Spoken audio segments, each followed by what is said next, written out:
चाहे 50 over world cup के semifinal में क्वालिफाई ना करना हो या फिर T20 वर्ल्ड कप के ग्रुप स्टेज से ही बाहर हो जाना, पाकिस्तान क्रिकेट में गुज़िश्ता कुछ सालों में एक चीज कंसिस्टेंट रही है और वो है पाकिस्तानी टीम की बुरी परफॉर्मेंस और पाकिस्तान क्रिकेट बोर्ड का रिएक्शन में आकर बड़े बड़े फैसले ले जाना। यानी पाकिस्तान में एक ही काम चलता है भाई, टीम हार गई सेलेक्टर को हटा दो, टीम हार गई कोचिंग स्टाफ को उठा के फेंक दो।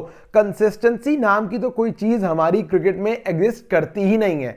यानी पाकिस्तान ने पिछले 4 सालों में 6 different selection committees, 6 different chief selector रखे हैं। ये सिलसिला शुरू हुआ था मिसबाह उल हक, मोहम्मद वसीम, उसके बाद पाकिस्तान ने जो है वो अब्दुल रज़ाक से लेकर वहाब रियाज को सिलेक्शन कमेटी दी। इंजमाम उल हक एक टाइम पर पाकिस्तान के चीफ सेलेक्टर थे, लेकिन एक एक टूर्नामेंट हारते गए। सब जो है वो लोगों को पाकिस्तान क्रिकेट बोर्ड ने हटाया, नए लोग लेकर आए। मतलब समझ से बाहर है ये चीज कि आप सेलेक्टर को जो है वो तमाम चीजों का मुवर्दे इल्जाम ठहरा के उसको सिस्टम से उठा के बाहर फेंक देते हैं और आपके सिस्टम में कंसिस्टेंसी यानी मुस्तकिल मजाजी नाम की कोई चीज एग्जिस्ट ही नहीं करती। खैर, पाकिस्तान क्रिकेट में जो रीसेंट सर्जरी, जिस सर्जरी की बातें हम पिछले 1-1.5 महीने से सुनते आ रहे थे, वो रीसेंट सर्जरी ये हुई है कि सिलेक्शन कमेटी के 2 अहम मेंबर यानी अब्दुल रज़ाक और वहाब रियाज को पाकिस्तान क्रिकेट बोर्ड ने फारिग कर दिया है। यानी टाटा बाय बाय, अल्लाह हाफिज, हमें आपकी सर्विसेज जो है वो मजीद नहीं चाहिए।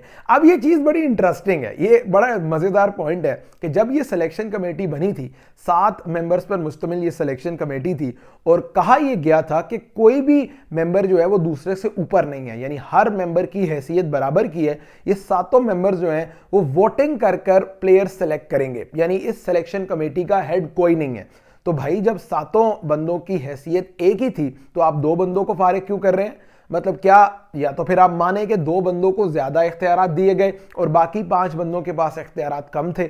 लेकिन अगर बराबर के इख्तियारात थे और हर बंदे ने वोटिंग से ही टीम सेलेक्ट करनी थी तो फिर आप इन 2 बंदों को फारिग करके अपनी ही स्टेटमेंट को जो है वो उसकी नफी करने की कोशिश कर रहे हैं। But all in all Pakistan cricket का ये नेवर एंडिंग ड्रामा है। एक तरफ हमारे हमसाए हैं कि भाई वहां पर अजीत अगरकर ही कंटिन्यू करते हैं, चाहे वो 50 ओवर का वर्ल्ड कप हार जाएं या 20 ओवर का वर्ल्ड कप जीत जाए, कोई चेंज नहीं आता सिस्टम में। वो हेड कोच लगाते हैं तो उसे 3.5 साल के लिए एक भरपूर मौका देते हैं। और दूसरी तरफ हम हैं कि हम 50 ओवर वर्ल्ड कप से पहले मिन्नत समाजत करके लेकर आते हैं मिकी आर्थर की। जब वो कहते हैं कि मैं ऑनलाइन कोचिंग करूंगा, हम उस पर भी राजी हो जाते हैं। जब वो कहते हैं कि मैं अपनी मर्जी का मुआवजा लूंगा, हम उस पर भी राजी हो जाते हैं। जब वो कहते हैं कि मैं अपनी मर्जी का कोचिंग स्टाफ के साथ साथ जो बैकरूम स्टाफ है मेरी मर्जी का होगा, हम उस पर भी राजी हो जाते हैं। लेकिन एक टूर्नामेंट हम हारते हैं तो मिकी आर्थर को हम टाटा बाय बाय कह देते हैं। फिर हम गैरी कर्स्टन को लेकर आते हैं। अब you never know Gary Kirsten साहब की किस्मत में क्या लिखा है।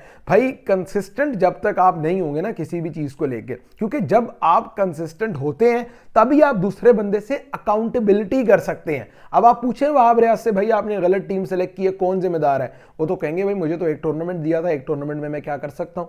तो जब तक आप कंसिस्टेंट नहीं है, आपके यहां लोग जो हैं वो आजादी से घूमते फिरते रहेंगे, कोई अकाउंटेबिलिटी नहीं होगी। इंडिया देखें, 3.5 साल के लिए गौतम गंभीर को उन्होंने कोच बनाया है। अब टीम इंडिया अगर 3.5 साल में कुछ नहीं कर पाएगी तो गौतम गंभीर उसका जवाब देंगे। अब जब इंडिया ने पिछले 2.5-3 साल में राहुल द्रविड़ की कोचिंग में 2 दफा वर्ल्ड टेस्ट चैंपियनशिप का फाइनल खेला, एक T20 वर्ल्ड कप का सेमीफाइनल खेला, एक T20 वर्ल्ड कप जीता, एक 50 ओवर वर्ल्ड कप का जो है वो फाइनल खेला, तो वो तमाम तर कामयाबियों को ऑन करता है ना कोच। जब तमाम कामयाबियों को ऑन करता है तभी तमाम नाकामियों को भी ऑन करेगा। तो जब तक कंसिस्टेंट रन नहीं देंगे, चाहे सिलेक्टर हो, चाहे कोचेज हो, चाहे टीम डायरेक्टर हो, चाहे कप्तान हो, कप्तान को तो खैर हमने बहुत कंसिस्टेंट रन दे दिए, मजीद रन नहीं देने की जरूरत भाई। कप्तान को तो 4 साल आपने दे दिया ना। इस तरह इसे कहते हैं कंसिस्टेंट रन। जो आपने अपने कप्तान को दिया है वही अगर आप अपने कोचेज और सिलेक्शन कमेटी और इन सब पर ट्रस्ट करके देते, शायद आपकी क्रिकेट बहुत आगे होती, शायद आपकी क्रिकेट जो है वो बहुत सी बड़ी टीमों के साथ कंपीट कर पाती। लेकिन मैं इस चीज़ के हक में हूँ भाई कि जो मिसबाह उल हक के साथ किया, उन्हें आपने पहले सब कुछ दे दिया, वो गलत था, फिर सब कुछ ले लिया, वो भी गलत था, फिर इंजमाम को ऑल ऑफ अ सडन आपने चीफ सेलेक्टर बनाकर इंडिया भेज दिया, वो भी गलत था, उन्हें उनकी सीट से उतार दिया, वो भी गलत था। यानी जल्दी में लिया गया कोई भी फैसला जो है वो आपको एक्सेलेंस तक नहीं पहुंचा सकता। ये जिंदगी का एक सुनहरी असूल है। जब तक आप ये असूल याद नहीं रखेंगे, ना आप जिंदगी में कामयाब हो सकेंगे, ना आपकी क्रिकेट ओवरऑल कामयाब हो सके।